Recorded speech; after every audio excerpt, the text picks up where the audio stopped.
Have you ever had one of those moments where someone pushes you just a little too far? You try to be calm, you try to be the bigger person.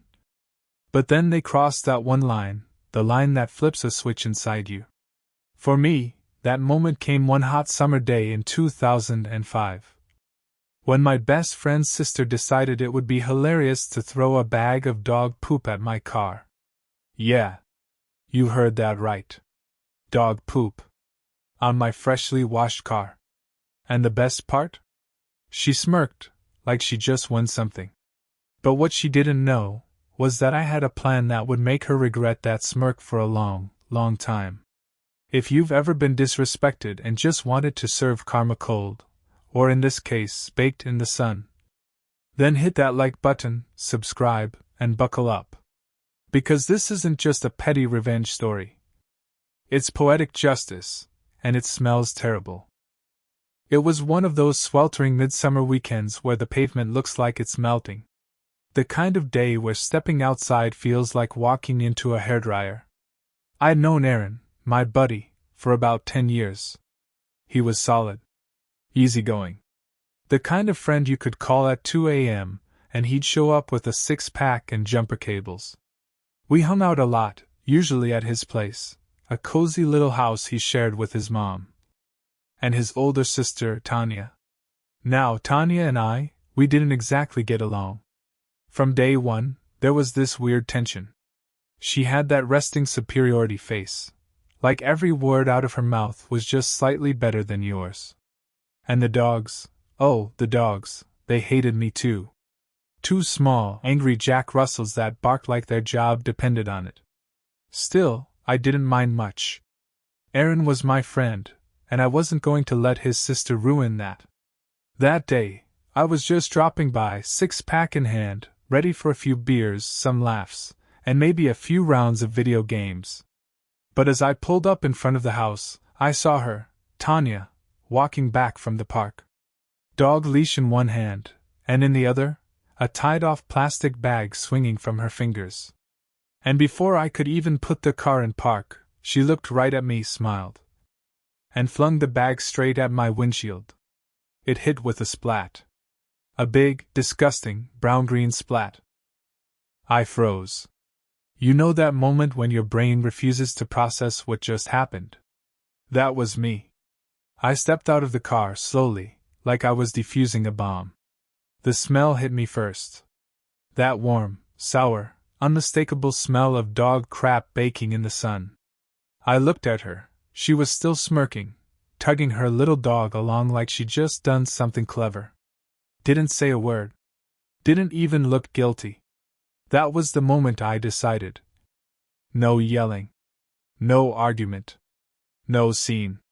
Just revenge. I carefully picked up the bag with 2 fingers. It was still intact, tied neatly. Tanya's craftsmanship was almost impressive. Then I spotted it. Her car. A shiny, red '99 Honda Prelude parked right in the driveway. And guess what? The sunroof was cracked open.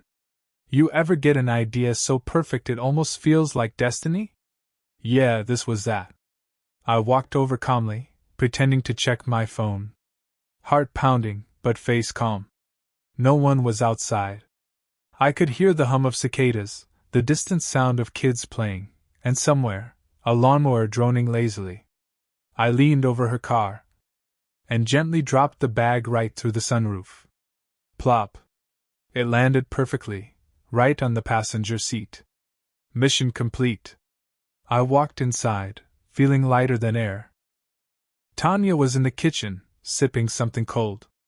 She had that same smug grin on her face, like she just outsmarted me. Nice day for a wash, huh? She said. I smiled. Yeah, really nice day. And that was it. I didn't mention a thing. Aaron and I played video games, had a few beers, and I acted like nothing happened. But deep inside, I couldn't stop picturing what would happen when she got in that car. 2 days later, I swung by again. Aaron was outside working on his lawnmower. Tanya was standing by the driveway, arms crossed, fuming. The moment she saw me, she glared, like daggers in her eyes. And that's when Aaron told me the news. Apparently, Tanya had been trying to sell her car. A potential buyer came to check it out. And when she opened the door, the smell hit them like a sledgehammer. That sealed-up car, sitting under the summer sun for hours, had turned that neat little bag of dog poop into a biological weapon. Aaron said the buyer gagged, called it the smell of death, and walked away instantly. She tried everything, air fresheners, cleaners, even replaced the seat, but the stench wouldn't leave. She ended up selling the car for scraps.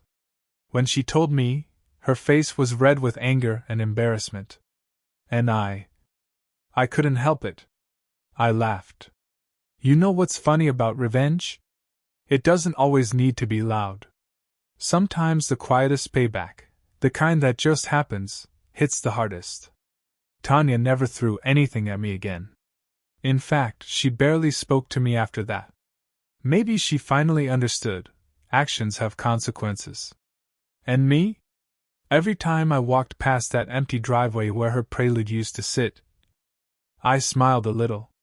Justice doesn't always smell sweet. But in this case, it smelled like victory. Looking back, yeah, it was petty. But it was also fair. She started it, I just finished it. Some people only learn when life hits them with their own energy. Or in Tanya's case, when karma gets cooked under 100 degrees of summer heat. If that story gave you a laugh or a dose of satisfying justice, smash that like button, subscribe, and tell me in the comments. What's the pettiest revenge you've ever pulled off? And hey, remember, you don't always have to fight fire with fire. Sometimes, you just have to let karma bake.